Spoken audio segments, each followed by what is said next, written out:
Je m'appelle Christophe et je suis charpentier.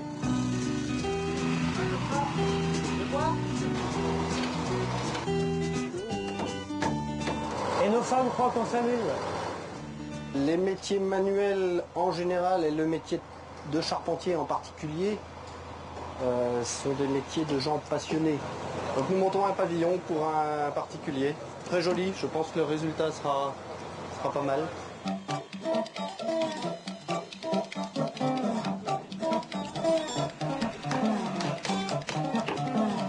Tiens compte du poteau de 14 pour te tenir à ras. J'entends pas.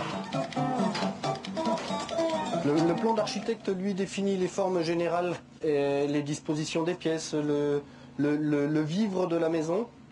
À partir de ces plans d'architecte, nous réalisons plus des plans de structure.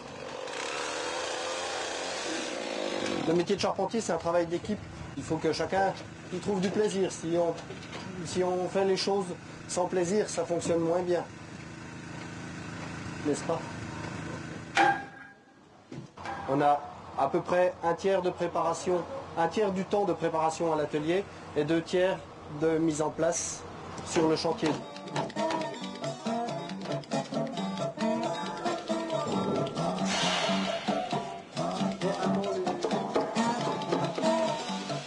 On va finir d'assembler les ossatures pour cette partie-là de la maison, c'est-à-dire les pointes et cette partie arrière. Là.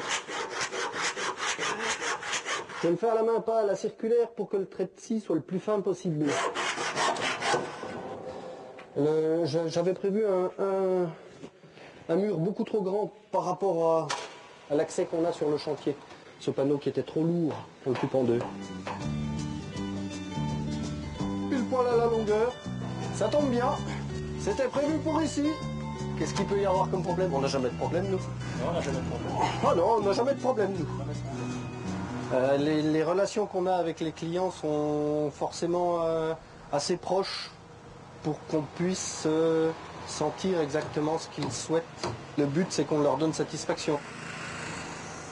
Un bon charpentier est un bon charpentier au bout de minimum 25 ans d'expérience. C'est déjà quelqu'un qui est doué déjà un peu dans l'esprit de conception. Il doit être aussi doué en minimum en mathématiques.